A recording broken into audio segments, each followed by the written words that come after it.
Margaritas here. We are at Dwizz's today, and yeah, I hope you've all had a happy Halloween. I've just watched a cracking little film that was your choice, wasn't it, Twizzle? Yeah, so we were going to do our Halloween special last week, weren't we? But unfortunately, we had a poorly pet Yes, who Jackie he boy. had to have peace and quiet and to be looked after, but he's on the mend. So we've done it today, a week late. But yeah, I chose What Lies Beneath. 1999. I thought it was older than that. 1999. Right? Was it?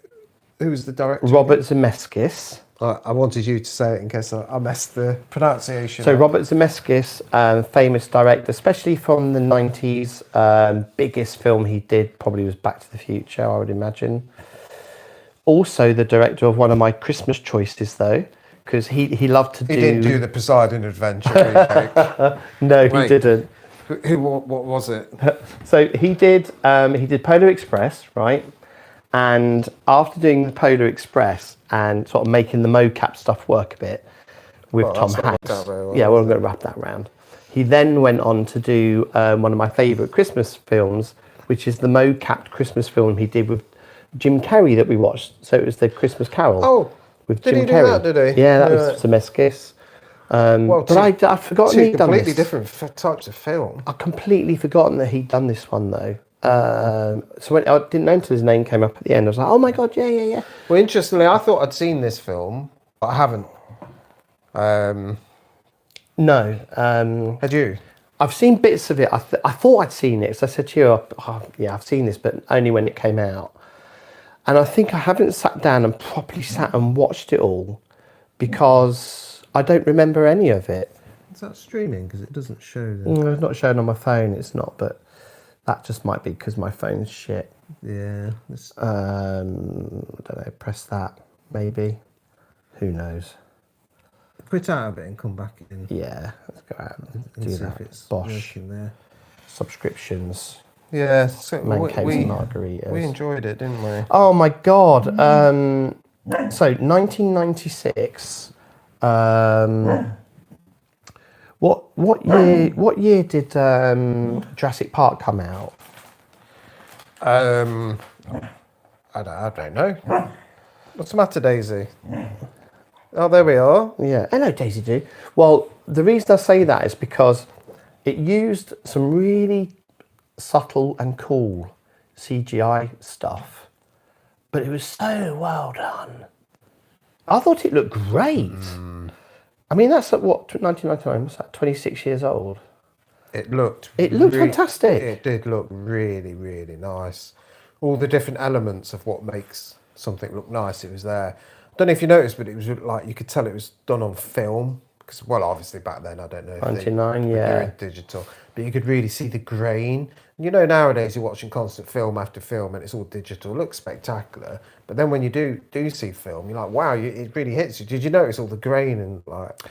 Yeah, I suppose more so because your TV's 4K HDR and stuff, but that would obviously, that wasn't 4K because it was never done in 4K and it hasn't had a 4K job, but the colours and the whole look of it, you know, Yeah. it was very clear to me. The makeup was absolutely... Well, immaculate. yeah, talk about that in a bit, her makeup, particularly in certain bits. So having never seen it before, the first thing I'm going to say is that I was blown away by the amount of intricate different shots that the cinematographer obviously planned with the director and everything and managed to do in that film, which ordinarily would have bypassed me completely if I just watched it as a film, right? Yeah. It's But weird. this I Once, was like, wow, yeah. wow. What's that noise? It's Daisy. She's trying to get me to throw her bone. Oh, is she? Yeah. She is coming up. Is she down there? She's Yeah, oh, you just can see there. the top of her You head, can look. just see her there. Look. Yeah, that's She's just there. What a funny girl. What a funny girl. She was on my lap for some of the scary bits. Maybe, no, maybe we shouldn't let her run. No, I let it. Would yeah. Yeah, there is an awful lot of really interesting shots in there, and loads of stuff that you didn't notice, like one takes where the Yeah. camera would start in one position, then it would, instead of flick, if something else was going to happen in a slightly different part of a room or whatever, it wouldn't flick to another shot. The camera would just move with the person. for example, quite often you'll get, if someone sees something on the floor and wants to pick it up, usually you'll go to a different shop of them actually picking it up. But this time the camera would just go higher and then dip down low as they go down to pick something up. Yeah. And I love that kind of direction because it makes you feel like you're watching it as it's happening in real time. So in that case, then that you would say something similar to so what could have been filmed as quite a simple scene set up, where they're in a restaurant and they're facing each other, two couples, and normally I would be used to the camera being static, just showing them really well composed, and that would be it, chat chat chat. But this camera just kept doing this.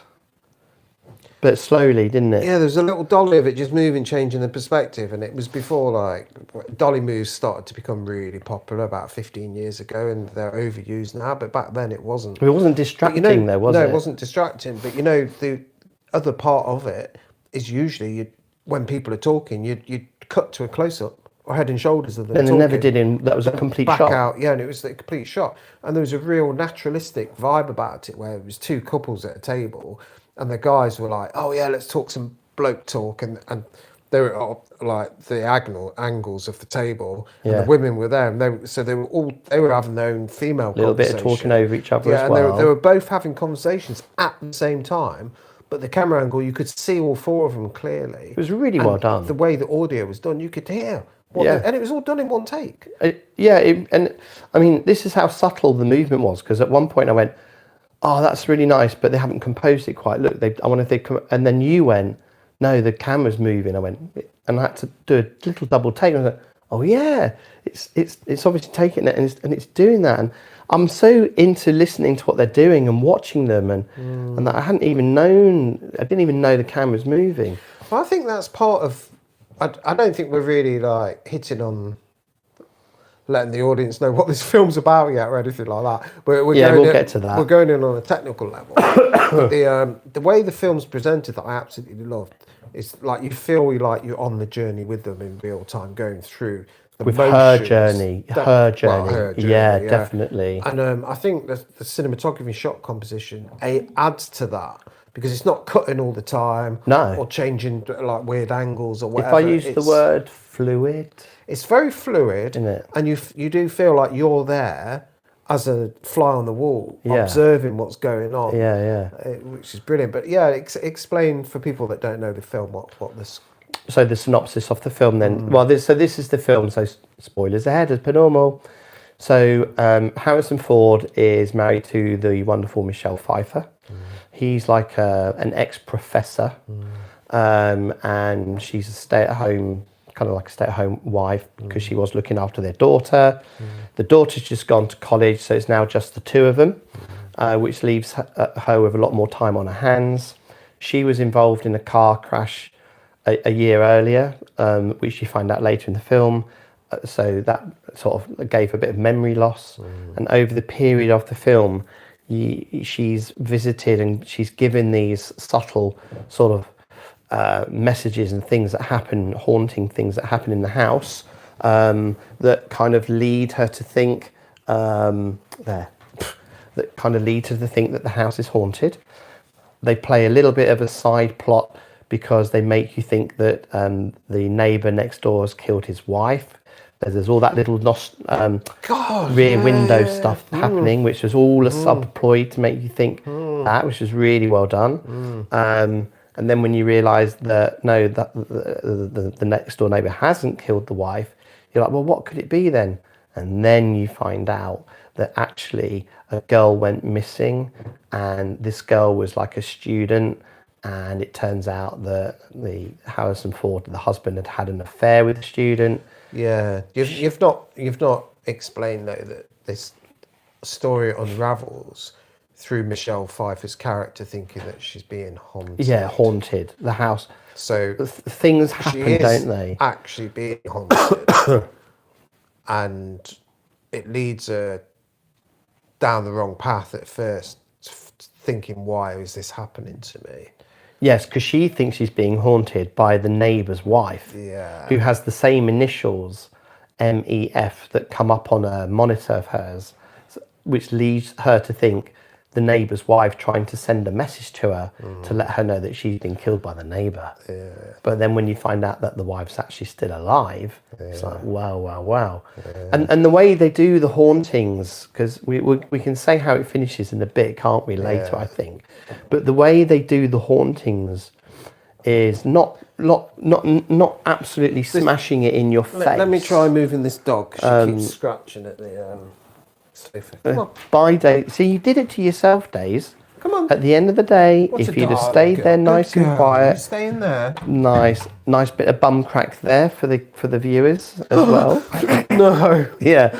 I need to Anyone stop want to wearing comment? Anyone want to comment on the bum I crack? need to stop wearing these skinny Literally jeans. right on the crack, right on the screen there. I'm way too old for skinny jeans. I'll watch that back later, I think. Brilliant. I bet you will. Yeah. The way they do the hauntings and stuff, or the way they do these things, it starts off very gently, and the things that happen get a little bit stronger each time, but still done fairly subtle, not massively jump scary or anything like that.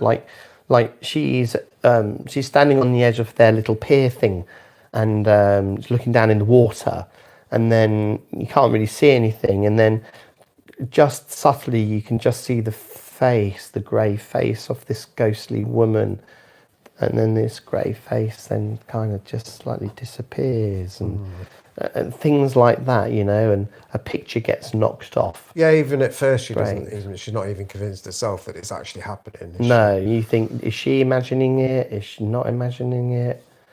I mean, she does go and see a psychiatrist, and he helps her a lot by saying, have this gobstopper and shut up.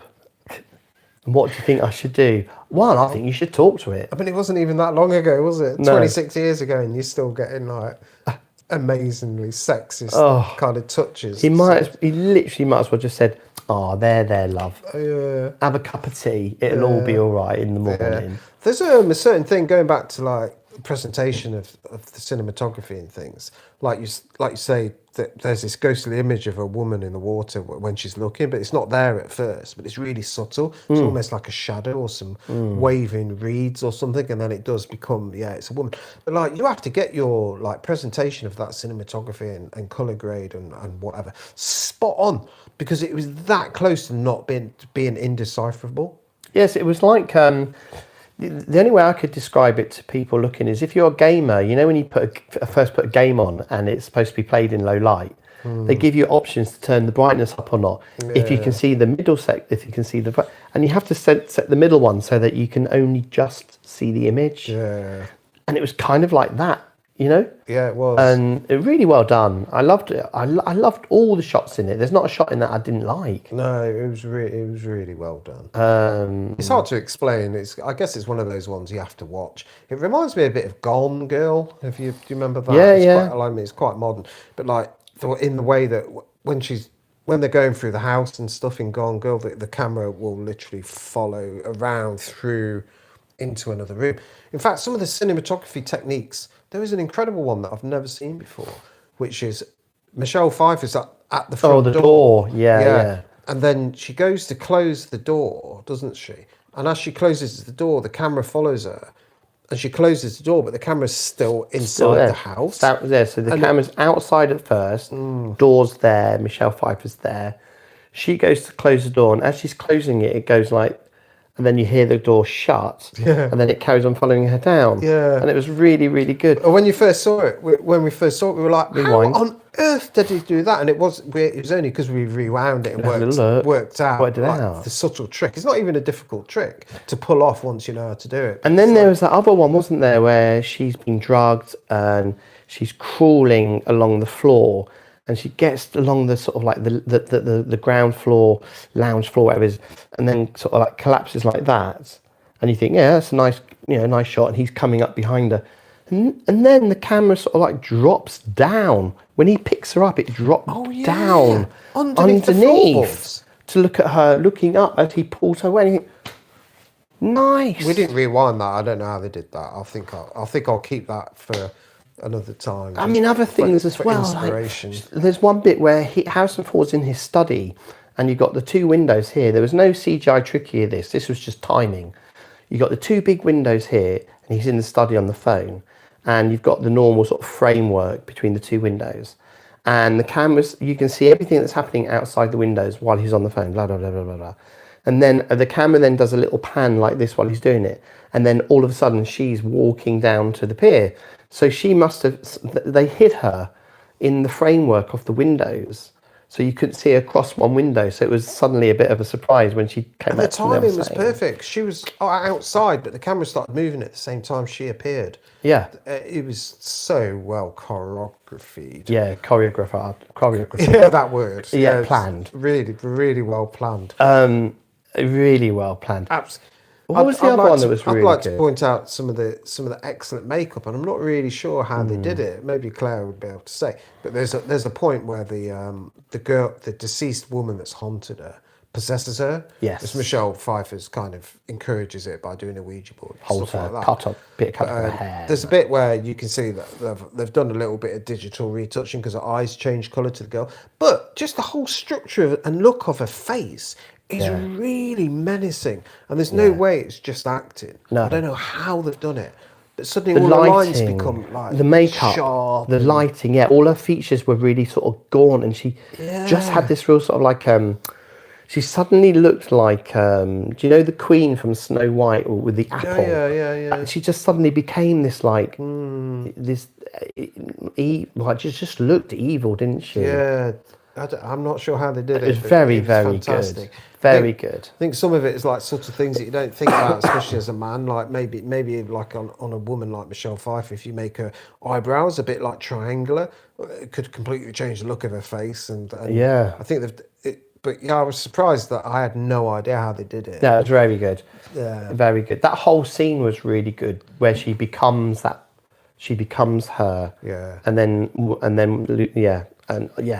really good. Really, really good. So the film for me, I absolutely loved it, because it was like as an audience member, you felt involved with, like, throughout the whole thing. We were like, what's going on? Maybe this has happened. Oh, I know. Yeah, what about this if this has happened?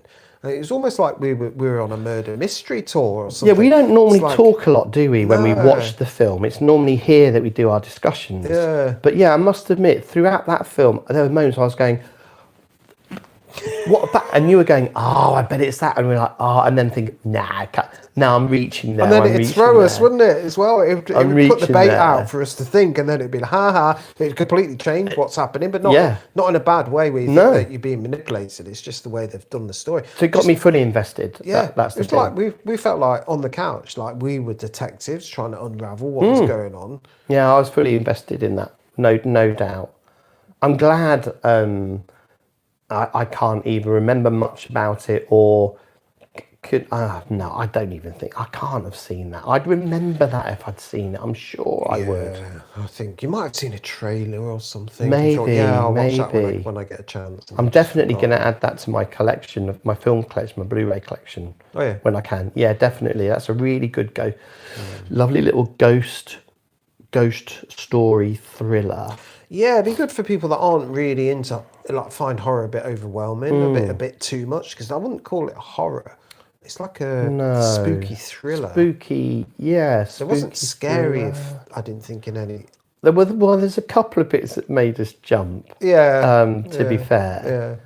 But in the grand scheme of things, if you don't want your horror too full on, but you want to watch something that's a great thriller, gets you involved, and isn't going to scare the living crap out of you. That's a great film to show. Good acting as well. Great acting. I mean, it's Harrison Ford. I mean, he always knew what he was doing, didn't he? Oh, yeah. Still does, bless him. But I mean, seeing him as a baddie, you don't often see him as a baddie too. And what was really, really Just giving good- away the plot. No, yeah, spoilers. You said we won't get to that. Oh, until we'll later. talk about, yeah, okay. Well, yeah, spoilers. Yeah, I'm but- only joking anyway. Yeah, oh, yeah. yeah, okay, phew. It was Harrison Ford was the guy. Yeah, so we might as well talk about it now anyway. Her wife, her husband was Harrison Ford, and it turns out that he killed this He had an affair. girl. The girl was going to expose the affair. He couldn't let that happen because it would have cost him his marriage and more importantly Well, because to he's him, evil. Yeah. yeah, more importantly to him though, His research. yes, Yeah. and I found that interesting. It Yeah. wasn't the marriage So he he's was a worried about. narcissist, Yeah. yeah. He's psycho. He was a psycho. Well, he was a psycho, but that's the only thing that he's ever done that was revealed in the film anyway. Yeah. Which was a bit weird. But the change. 'Cause When he changed, it wasn't until like 3/4 into the film, I think, that I first thought, hold on, maybe it was Harrison Ford, you know. And it still wasn't revealed for quite a while after that. The way they do her, the way they do, although you're a little bit ahead of the game than her, I think. Not much, but you are ahead of the game a bit with her, with your own suspicions and so forth. But the way she finds out is done really well, because he confesses to her that this girl was going to do this, and he lies to her and says, I came back and she'd killed herself in the house and I didn't know what to do, so I put her in a car and I pushed it into the... Well, he made up an excuse even before that, didn't he? Yeah, he had already lied about she'd that. gone missing. Right. Yeah. And she says, well, you know, the police need to know. So he's like, yeah, okay. He takes the phone and he goes, boop, boop, boop, and then starts having this whole conversation with the police. Okay. And he says, well, I'm going to go and get changed and whatnot. And it's not straight away, is it? He goes upstairs and takes the phone with him. And she sort of like thinks, and she ends up going, and as she goes upstairs, the camera cuts to the phone again. We're like, we didn't see him dial 911. Well, you said that. I hadn't cottoned on. We You just said heard that it before she even went upstairs. Yeah, well, I'd said other things that turned out to be rubbish. Yeah, there was enough in there where we could carry on going backwards and forwards about what we thought was going to happen, or what had happened, or why this had happened, what it meant for the plot. Well, at one point he was arguing with her, telling her off. And instead of going like most people going like that, he went like that. Yeah, he did, didn't he? And I was like, Dwiz, rewind that. Don't you think that's weird? Because Do you think that? Yeah. with like a strangulation. Yeah, it was a stranglehold. He was going like that to her. No, you can't do it. And I was like, signs, you know. It could well have been a subtle kind of. Anyway, cutting back, this is the first time she realises herself that it's him. She gets the phone. He's supposedly in the shower and the shower's going. She gets the phone and presses redial, and it says 411 instead of 911. And it dawns on her face what's happened. And just as it dawns on her face, his arm He's behind. Yeah, comes round her neck like this, and he's standing right behind her. And they'd hidden him with her. Yeah, he was behind her He all was the there, time, and she moved. And they just changed. Yeah, she moved all the angle of the camera. So- But it wasn't. She wasn't hiding him all the time. There was like part of the scene was like the area where he appeared was open. Yes. And it was only for like 2 or 3 seconds she filled that space, and then when she left, he was there. It was really good. He did that. They did that again with him in the lounge, didn't they?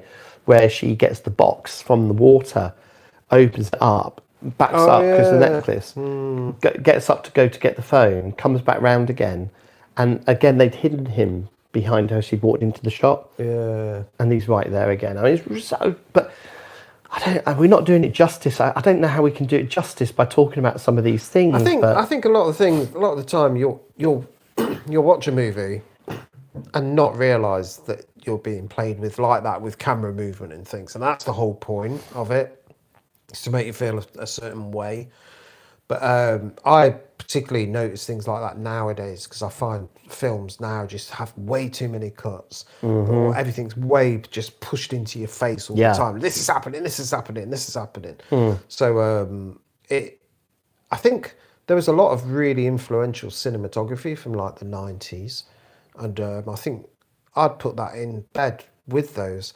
And I'm quite surprised I've never really heard of it as a reference point, or as a film worth watching. I'd never really heard anyone talk about it. We talked about, at one point,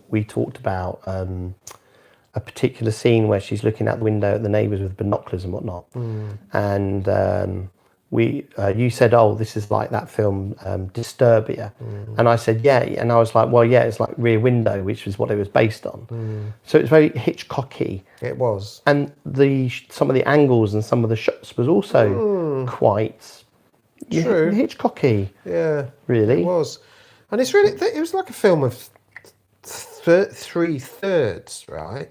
because at the start you've got the rear window aspect where we were just like, you are so nosy. What do know. you think you're doing? Like spying on your next door What are you neighbours and doing? stuff. I'd bloody kill you if you kept doing Yeah, that. If you were my like, wife, I'd bloody kill you. really over the top. But then that turns out to not be true herring. because his wife turns up and she's alive. So then the second third was, who is this girl that's haunting then? At the time, we've got no idea that it's Harrison Ford has any involvement at all. So then you get 2/3 of the way through the film before stuff starts hinting at like they'd met, hadn't they, at a frat party or She'd something. turned up at a frat party. Yeah. Before her car crash, she'd seen her, Yeah. dropped a glass and been like, I know her. Because she remembered, something told her that she knew her. It was after the car crash. She saw her at the frat party and she was like, I know her, but I don't know how. But she dropped her glass. Because it turned out triggered she'd something. actually caught them before the car crash, and before she'd lost her memory. Yeah. So then you've got three separate. So you get like thrown off like, for at least 2/3 of the movie, Yeah. but not in a cheap. Not in a cheap way. No, It's not just- at all. It's just a voyage to discovery. It's like, also what I found was really quite cool was, I mean, we paused the film thinking, we got to a point in the film where we were thinking, both of us thinking, well, there probably must only be about, what, half an hour left, we thought. Yeah. Paused it, and we were only about halfway through. There was about another hour to go. Yeah. Not that it felt like a long film. It didn't feel like it was 2:10, did it, time-wise? But we were like, I don't know how they're going to play the rest of this out for another hour. Yeah, I didn't. Right? And it even got to the point where you find out Harrison Ford isn't the man you thought he was. And there was still must have been about a good half an hour left. And I thought, you know, because he like tries to, he tries to kill her in the house and stuff. And you think, and she manages to escape all that with the ghost's help and stuff. And I'm thinking, well, and yet there's still about another 15, 20 minutes left from that. Now, if that hadn't have been done right, in a lot of other films... You know how they did it? They gaslighted her through the whole film. Made you think she was a bit bonkers. Yeah, she didn't know what was going on. Everything seemed to... Because she was being lied to. Yeah, so we like you were right, we was always one step ahead of her, but she was never sure until the final proof of, like you say, that phone call thing. I think it's interesting that in all these kind of films, right, where you've got a married couple in a house and the woman always starts seeing things and getting haunted, and that the the husband is never supportive or really understanding, and you're always like, God, come on, it's your wife, like, look after her, do you know what I mean? But they're like, you need to go and see a shrink, don't do this to me, I've got this important job to do. That story is told in these kind of movies multiple times. But this is the first time I've seen that story told, where actually the husband is the actual... He's in on it. He knows he's what's in happening. on it. So he's. It'd be interesting to watch it twice, like you say, if we watch it again in a couple of years, knowing from the very start that Harrison Ford is the actual guy. Well, yes. In fact, now you've brought that up, actually, this makes more sense now. Because at first, he thought she was genuinely thought she was just being a bit cuckoo, right? Yeah. It's not until she mentions the woman's name, the actual woman's name, who he knows, when she shows him her pictures, this is the girl that's missing, this is Mary whatever Frank. It's not until he then sort of like, oh, you've got to stop doing this and blah blah blah blah. Before he then he starts thinking, we need an exorcist. We need to that's the first time he starts thinking, maybe we are being haunted because I've killed her. But you don't know that at the time. No. Because they don't tell you that, do they? No. You just think, oh, he's actually he actually believes her now. Yeah. But that's why, because he knows she is actually genuinely seeing stuff to do with... Because I didn't feel they left any clues throughout the film that could have pointed to it being him. Yeah. Or maybe on a second viewing, there might be, oh. Because he's doing that. Yeah. Because he's done that. It'd be That's the only interesting. thing I can think of initially, though, with you saying that. The only time, well, the first time he starts to think, I'm going to try and help the situation by getting rid of an exorcist. He rings somebody that might help him as an exorcist or Yeah, something. because even like I think already at that point I'd wondered if he had something to do with it. But then when he rings an exorcist, you're like, how does that work out with if he was the guilty one? Why is he ringing an exorcist? So they're even gaslighting us at that point. Well, he sees the face of the girl. She shows it to him, doesn't she? She went, it's this person. And the first time he sees that is the first time he realizes there's no way she would have known. And that's the first time he realizes, shit, that's the girl that I had the affair with, and that's who I killed. Yeah, but when's the first time he sees a ghost? He doesn't until the end. He doesn't see a ghost until the bath scene where she comes out. He's trying to do Wow, that was done so well. trying to do business with her on the bath. If and then anyone's out there God. wants to make films where that you're basically in the realm of horror here, to make it believable, you have to mix kind of horror, makeup, gore, hopefully not CGI, but you have to mix that with real life action footage in a way that seems believable and doesn't look stupid. And one way to do it is to match your shots up exactly so there's no seams and make it fluid, like you were saying. And I'd say to anyone, yeah, look at some of the effects in this film, because they're not CGI, but they've been done so immaculately, like framed and like obviously storyboarded out well in advance, and had the time to pull it off, and it happened so quick. But it made me Go and watch this film and see how they've done it, how to integrate. It was so effective as well. It's extremely good. So effective as well. It really was. Some of the best I've seen, to be honest. And then really, the way the film ends, again, having done all that hard work with all the cinematography, it would have been heartbreaking for them to have dropped the ball slightly at the end. Yeah. So it was really great for me anyway, that they didn't, and the cinematography also was still super strong with the they do these lovely they basically do this lovely underwater scene where he's in the car now with her and he's trying to kill her and drown her in the car, and they're in the lake now, and underneath the car is the rusting car with her dead body in it of the girl they killed, and this ghost body actual dead body starts to float up out of the water, turns as the dead body turns, and then transforms back into the younger girl, the girl before she was decomposed, and she holds on to Ford and drowns him and stuff, and then you see her floating back down with the car headlights, so you're underneath now looking up at the car, and the headlights are coming down at us, and this dead woman's body now is coming back down. She's done her job, and it was just all really just It was quite so arty, wasn't it? brilliant, In a way. yeah. You know, one bit I really loved was so at the end, when Michelle Pfeiffer finally realizes it's definitely him, he has a liquid that he can put over her mouth that incapacitates her for 15 minutes.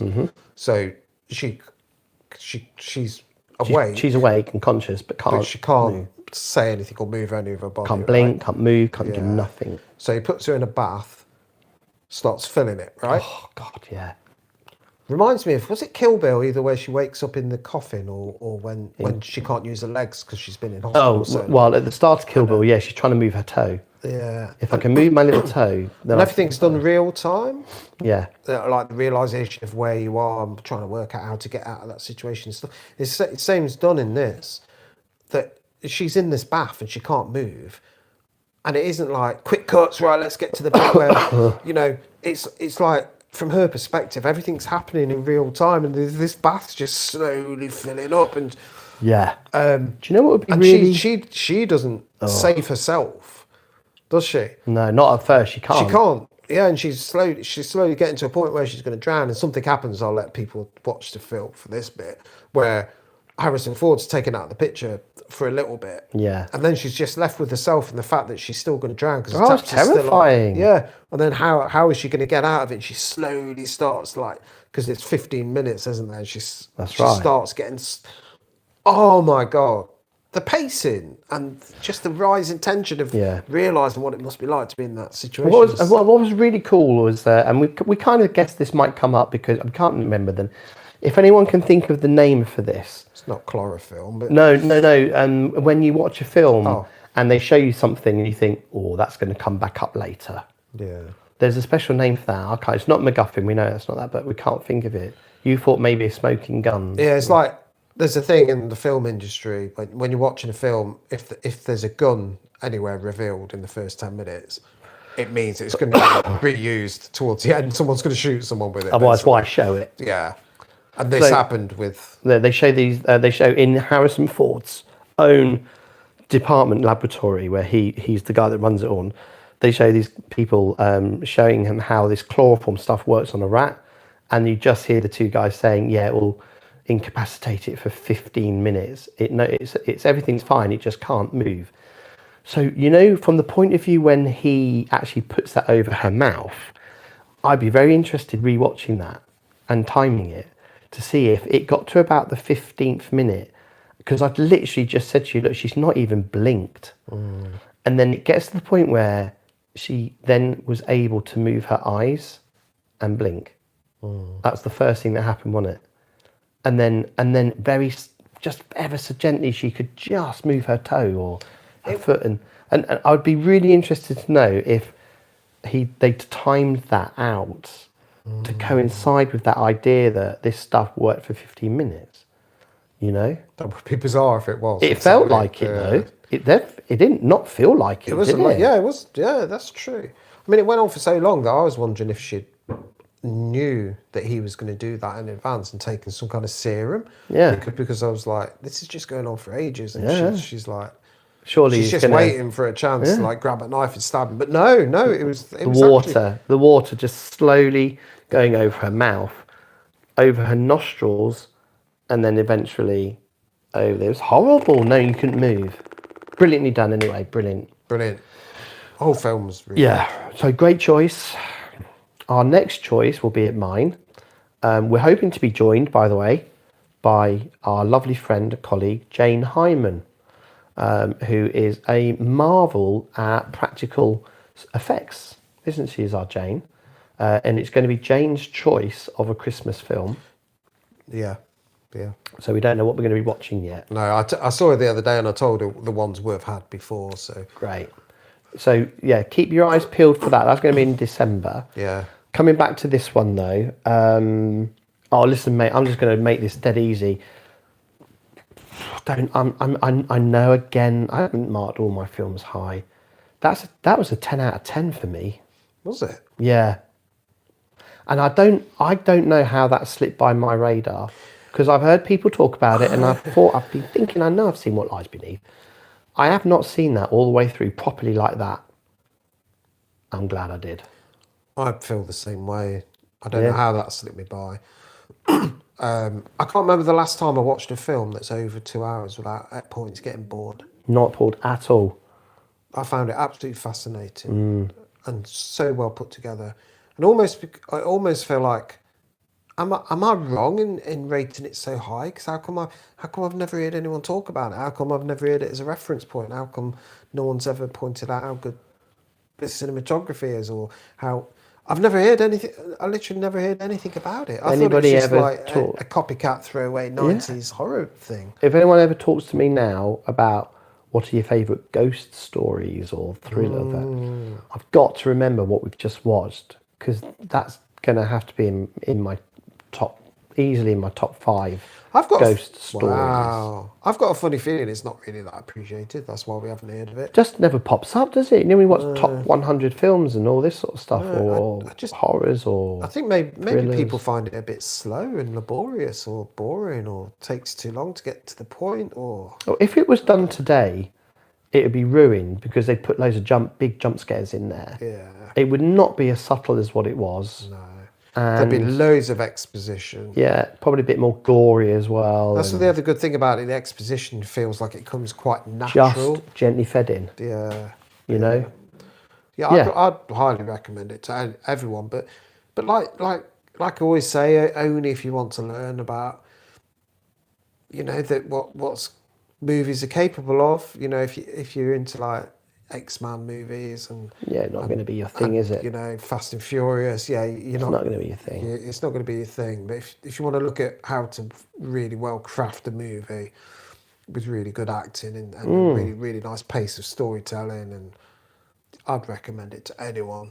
It's a really top film. It is. That, if you were looking at films from the 90s, that's got to be in the top 20 films of the 90s. And that was such a great decade of film. Yeah, yeah. So, yeah. I'd definitely say it's one of the best films we've watched.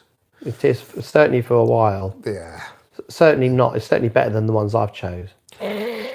You're lagging, but sometimes it's interesting watching really bad movies, which is why you're here.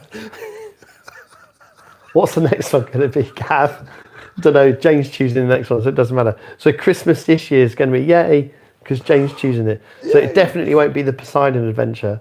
I think I know what it is. I think I know what it's going to be. Well, I know her favourite film is The People Living Under the Stairs. Right, that's not. But that's not Christmassy. No. I think it's going to be Krampus. Oh, yeah, well, there's lots of practical effects in that, isn't there? Jane. Or what's that one where Santa Claus are actually wild running around in Norway? And stuff? Oh, something rare export. All rare exports. Yeah, I heard her talking to a fella about what she might choose, and I heard those two, and I'm like, Okay, nice. Well, Janie, we're looking forward to seeing you, Big my ups. darling. Big ups. And if you're watching this and it's not live, still drop comments in. That would be nice. yeah, thanks. We're enjoying doing these lives because we don't have time as busy adults to record, edit, add photos in, add the beginning and ends, you know, do a thumbnail. You know, we just don't have the time for all that. But Because we're super popular. yeah, because we're got so many things. Because we're going so on. hip. No, Well, he 'cause we has to go back to his job working for Royal Mail in the morning, so he can't spend too. you pesky kids. Anyway, listen. Thanks, everybody. This is Man Caves and Margaritas. signing out. Wait, man caves and Margaritas. margaritas. Dun, dun, dun, dun, dun, dun, dun, dun. Drizzy Drizzy Gavin Gavin. talking about the favourite features. Dun, dun, dun, dun, dun, dun, dun. Subscribe. Subscribe. Oh no! I've got to work out how to bloody end the stream. I'll keep doing it then. Subscribe. Subscribe. And